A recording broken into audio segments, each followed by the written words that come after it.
What's up, guys? Chimp here with another quick market update. So here we are. The markets, continue to sell off, and the question is, what's next, right?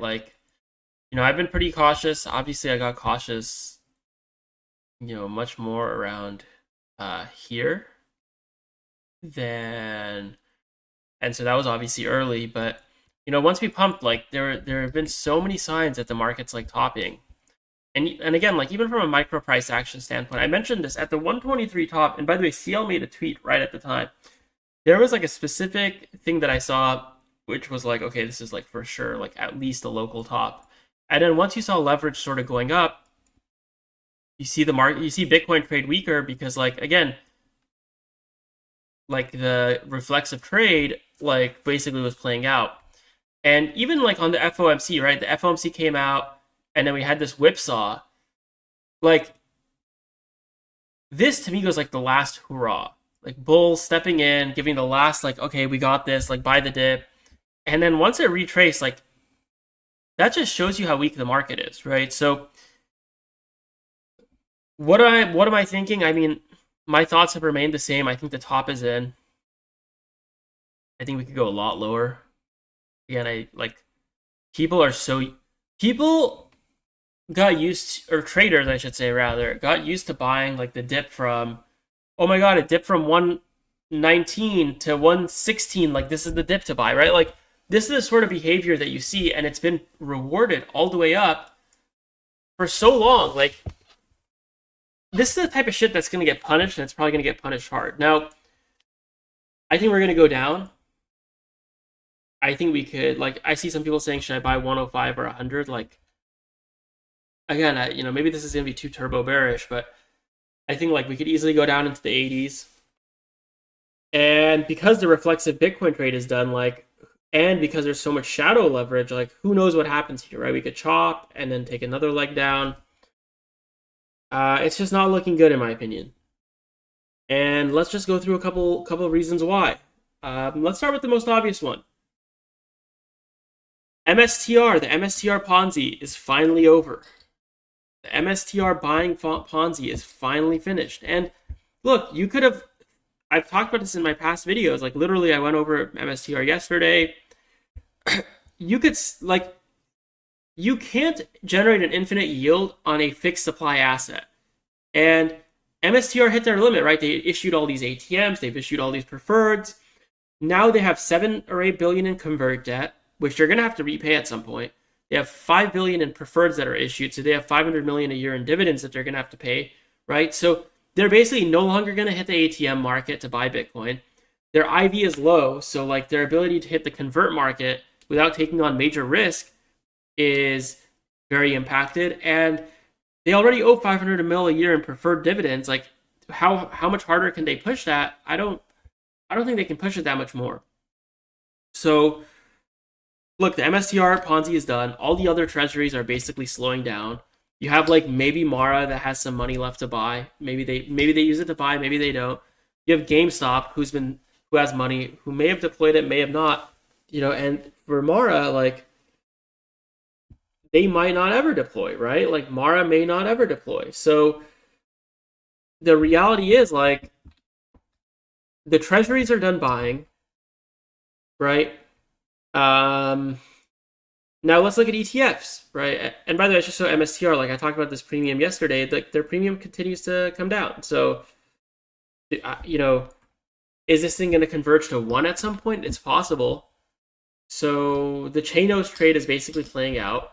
MSTR, and like I've made this argument. I don't know if I made it on these videos, but like, what's the point of owning MSTR stock even? You have converts and preferreds that are higher on the capital structure to be repaid than the stock, right? So like you have 12 to 13 billion dollars that's due their money before the stock ever gets paid, right? So it's basically like this, you're basically buying like a Bitcoin holding company that's trading at a premium and has liabilities. Like their NAV premium in reality should probably be like 0.9 or 0.85. Okay, so let's look at the ETF. The ETF, I've mentioned this last week I said, hey, the ETF looks like it's slowing, and it's still slowing, right? Like there's no, like since the start of last week, not much money has come in, right? There's been some up days, some down days, nothing major, right? You look previously, like IBIT was getting these insane flows, and I mentioned this, like the ETF can slow down, and that's basically what's happened. The ETF has slowed down, and now that stocks have sneezed, right? Like, and another thing I talked about too is stocks, right? So I talked like, hey, the Nasdaq can, I think there's fragility from the Nasdaq, right? If the Nasdaq goes down, that could exacerbate a move to the downside. Now, again, people have such short-term memories. By the way, I should say it's funny that the Nasdaq peaked when Microsoft and Meta had like these killer earnings.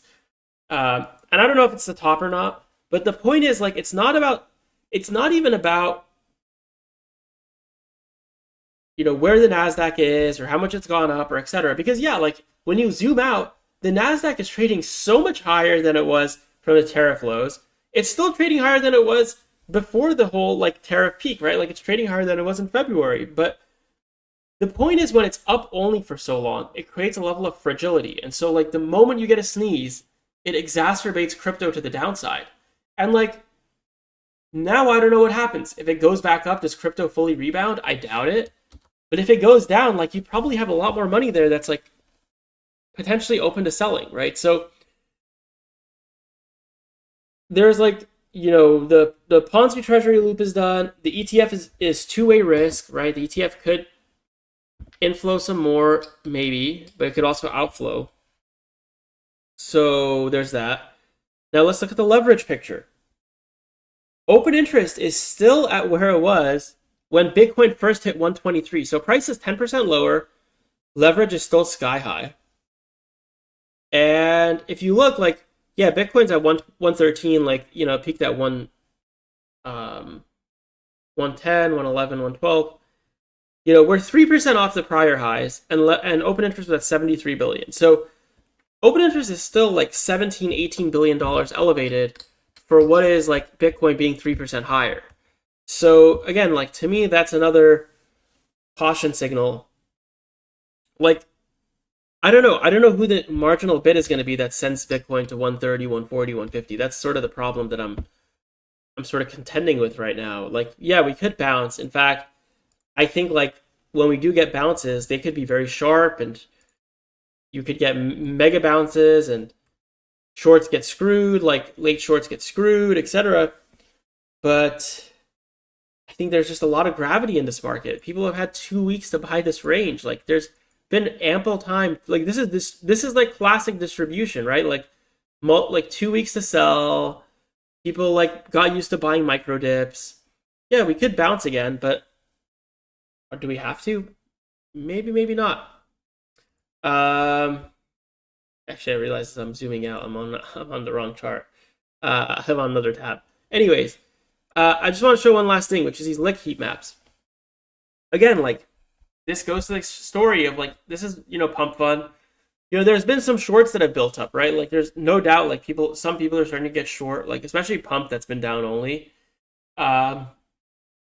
Still like it's super skewed to the long side. Like it's not like people are longing on perps with like 1x leverage and they're basically like free of risk from getting liquidated. Like no, like all these coins look the same way. Like I can pull up pump, pull up Fartcoin, I'll pull up Bitcoin. Like Fartcoin, exact same picture, right? Licks all the way down to 30 cents. Bitcoin's probably a bit more two-way. I'm actually a little bit curious what it looks like. Yeah, like you have some people who have been like doing some dumb shit and shorting. So you have like 1,000 BTC short you can pop if you end up pumping. But like again, you have all these long licks that are sort of waiting in the horizon.